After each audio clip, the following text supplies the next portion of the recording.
ભાઈ આપણે દર્શન કરવા રહીશું ખીજડામાં. જો તમે અહીંયા લખ્યું છે જય ખીજડામાં, મસ્ત મજાનું લખ્યું છે.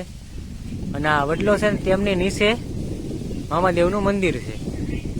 તો અહીંયા છે ને પેલા ભાઈ વડલો નહોતો, આ પેલા ખીજડી હતી અને ખીજડીમાંથી પછી વડલો થયેલો છે.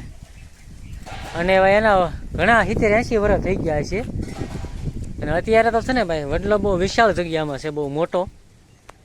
જુઓ તમે, પંખી માટે પાણીના કુંડા પણ મેકેલા છે. જુઓ તમે, બધા પંખી સણવા માટે આવતા હોય છે અને પાણી પીવા પણ આવતા હોય છે.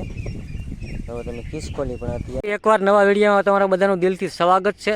સૌ પ્રથમ બધાના જય સિયારામ, હર હર મહાદેવ, જય માતાજી. જાણી શકો છો કે સામે જે આપણને દેખાય છે બહુ વિશાળ જગ્યામાં વડલો છે. તેમના અંદાજે 70થી 80 વર્ષ હશે આ વડલાના. નજીક જઈને તમને બતાવું અને મામાદેવના દર્શન પણ તમને કરાવું. ચેનલમાં પહેલી વાર હોય તો લાઇક, શેર અને સબસ્ક્રાઈબ કરી દેજો, જેથી કરીને નવા નોટિફિકેશન તમારા સુધી પહોંચી શકે. આ વિશાળ જગ્યામાં વડલો છે. જુઓ તમે, ઉપર ધજા પણ લહેરાય છે મામાદેવની. તો આપણે નજીક જઈને તમને દર્શન કરાવું અને વડલો પણ બતાવું, કેટલી વિશાળ જગ્યામાં મોટો વડલો છે એમ. હવે ભાઈ આ વડલો છે વિશાળ જગ્યામાં અને બહુ મોટો વડલો છે. અને અંદાજે 70થી 80 વર્ષ હશે વડલાના. અને આ વડલાની ડાળું તમે જુઓ ને તો પણ તમને અંદાજ આવી જાય કે આના વર્ષ 70-80 હશે એમ. તો તમે કેવી ડાળું છે બધી. અને ભાઈ બહુ વિશાળ જગ્યામાં વડલો છે અને ચારે બાજુ છે ને પથરાણેલો વડલો છે, બહુ મોટો વડલો છે.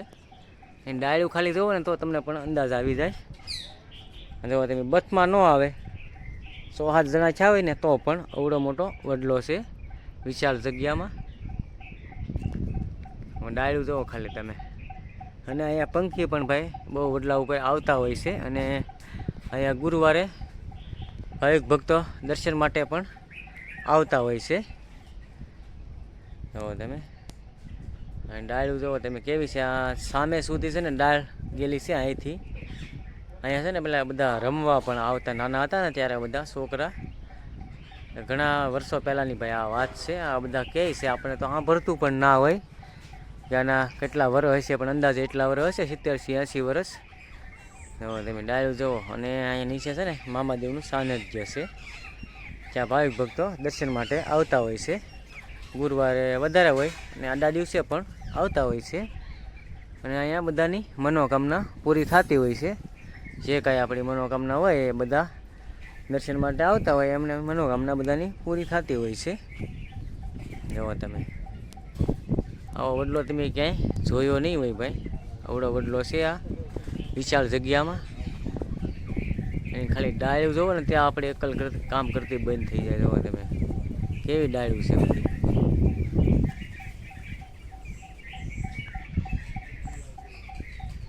પંખી માટે પાણીના કુંડા પણ મેકેલા છે. જુઓ તમે, બધા પંખી સણવા માટે આવતા હોય છે અને પાણી પીવા પણ આવતા હોય છે. જુઓ તમે, કિસકોલી પણ અત્યારે અહીંયા સણ લેવા માટે આવેલી છે. જુઓ તમે કેવા છે, ખાય છે ને. જુઓ શીકલું પણ આવ્યું છે.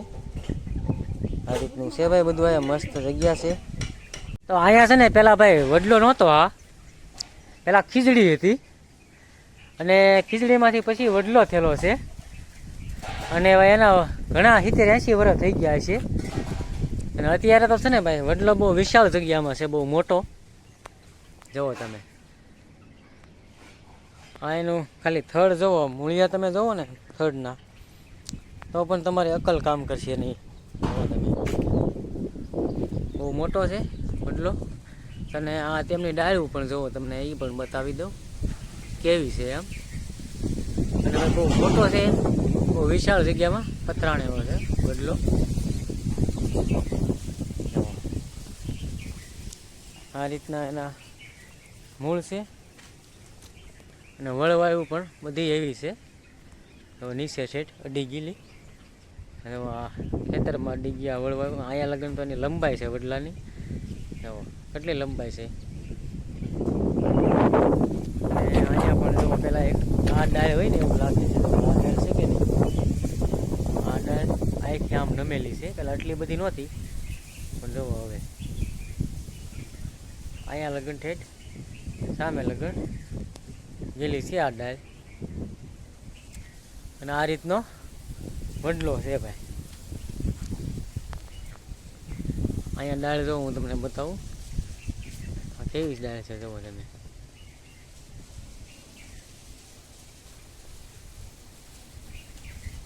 આ રીતનું છે બધું. આ આખો વડલો હું તમને બતાવું ને તો જુઓ ડાળ જુઓ અને કેટલી ઓલામાં પથરાણેલો છે ભાઈ આખો વડલો. હા વડલો તમને ઓછી જગ્યાએ જોવા મળે. વડલો મોટો વડલો છે અહીંયા. ભાઈ આપણે દર્શન કરવા જઈશું ખીજડામાં. જોવો તમે અહીંયા લખ્યું છે જય ખીજડામાં. મસ્ત મજાનું લખ્યું છે. અને આ વડલો છે ને તેમની નીચે મામાદેવનું મંદિર છે સરસ મજાનું. અને ભાઈ અહીંયા લોકો પણ બહુ ભક્તો દર્શન કરવા પણ આવતા હોય છે. ગુરુવારે વધારે હોય છે અને આના દિવસે ઓછા હોય છે. ગુરુવારે બહુ માણસો અહીંયા દર્શન માટે આવતું હોય છે આજુબાજુના ગામના. તો હવે આપણે ભાઈ દર્શન કરવા જઈશું મામાદેવના.